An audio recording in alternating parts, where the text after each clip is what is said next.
అందరికీ నమస్కారం. జై తెలంగాణ, జై వడ్డెరా. అందరికీ నమస్కారం. పెద్దలందరూ అన్ని విషయాలు చెప్పినారు. గౌరవనీయులు హరీష్ రావు గారు, గౌరవనీయులు తలసాని గారు, గౌరవనీయులు రాజేశ్వర రెడ్డి గారు, మధు గారు, రాజ్యలక్ష్మి గారు, ఐలమల్లు గారు, వెంకటేష్ గారు, బ్రహ్మం గారు, వేదిక పైన పెద్దలందరికీ హృదయపూర్వకంగా నమస్కారం. ముందున్న అందరికీ కూడా నమస్కారం. ఎక్కువ తక్కువ చెప్పేది ఏం లేదు. అన్న వాళ్ళు అన్ని విషయాలు చెప్పినారు. మీరు చెప్పినట్టుగా ఇక్కడ ఉన్న వాళ్ళందరూ రహమత్ నగర్ వాళ్ళ, బోరబండోళ్ళ, యూసుఫ్ గూడలా, ఎక్కడ ఉన్నారు? ఎక్కువ రహమత్ నగరా? మొత్తం బోరబండ కూడా ఉన్నారా? ఎర్రగడ్డ ఎవరైనా ఉన్నారా? అంతా జూబ్లీహిల్స్ వాళ్ళేనా? మీరు హైదరాబాద్లో పోయినసారి కూడా 2023లో కూడా ఆ రోజు కాంగ్రెస్ వాళ్ళు చెప్పిన కాకమ్మ కథలు వినలేదు.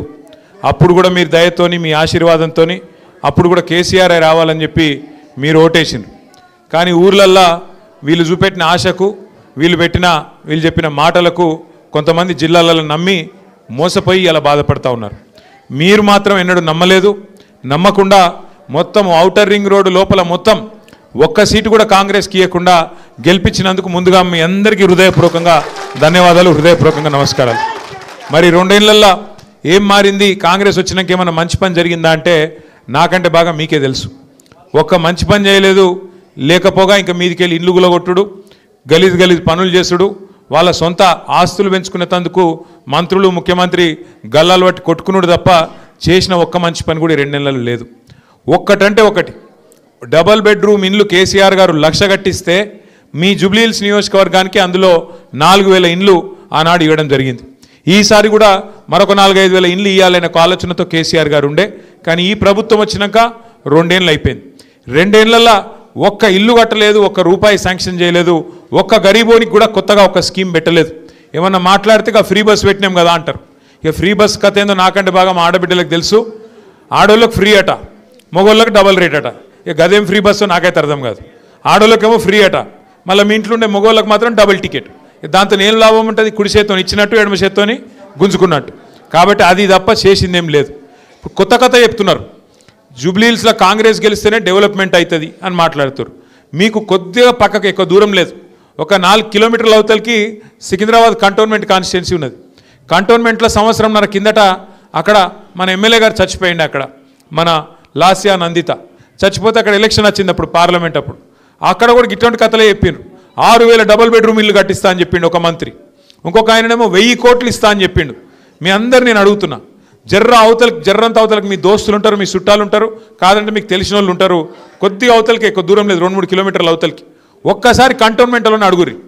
గెలిచి డబ్బల ఓట్లు పడ్డాక ఈ రోజు వరకు రూపాయి శాంక్షన్ అయిందా ఒక్కసారి అక్కడ ఉన్న వాళ్ళని అడగండి.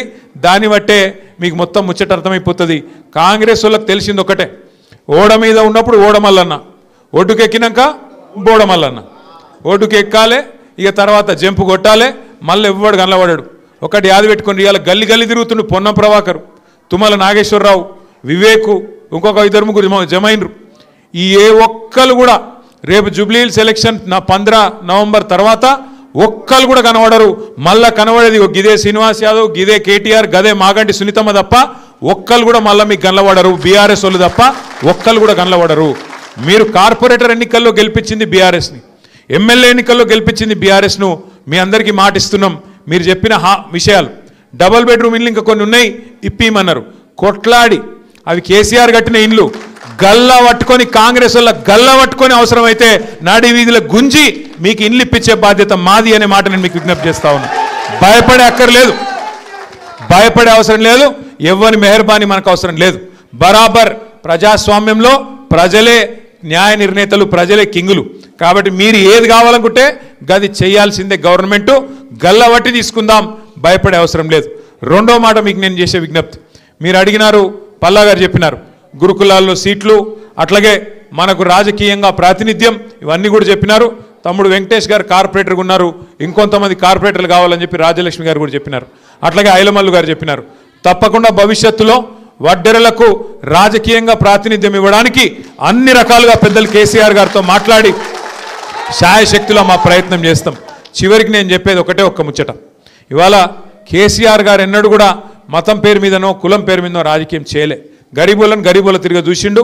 అందరి గరీబుల కడుపు నింపే ప్రయత్నం కేసీఆర్ గారు చేసిరు. 200 ఉన్న పెన్షన్ను 2000 చేసిండు. కానీ ఎన్నడూ కూడా కులం పెట్టో ఇంకోటి పెట్టో తప్పించే ప్రయత్నం చేయలే. ఇలా ఒక మంచి ప్రపోజల్ మీరు పెట్టిరు, అన్ని చేతి వృత్తులకు ఇస్తురు 50 ఏళ్ళకే, మాకు కూడా ఇవ్వాలి వడ్డెర సోదరులకు అన్నారు. తప్పకుండా ఆ విషయం కూడా పార్టీలో చర్చించి వచ్చే ఎలక్షన్లు ఎట్లాగూ కేసీఆర్ గారు ముఖ్యమంత్రి అవుతారు, మీకు తెలుసు నాకు తెలుసు అందరికీ. ఆ ఆలోచన కూడా తప్పకుండా చేసుకుందాం. మీరు మాత్రం 11వ తారీఖు నాడు తప్పకుండా మన అభ్యర్థి గోపీనాథ్ భార్య సునీతమ్మను గెలిపించి కేసీఆర్ గారిని మరింత శక్తివంతుని చేసి, ఈడికెళ్ళే మొదలైంది కేసీఆర్ మళ్ళీ తిరిగి వస్తుండు, తప్పకుండా జుబ్లీహిల్స్కి వెళ్ళే కథ మొదలైంది అన్నట్టు మీ తీర్పు ఉండాలి. ఆ సౌండ్ ఢిల్లీలో వినబడాలని చెప్పి మళ్ళొకసారి కోరుతూ పేరు పేరున అందరికీ నమస్కారాలు. జై తెలంగాణ. అందరికీ ధన్యవాదాలు.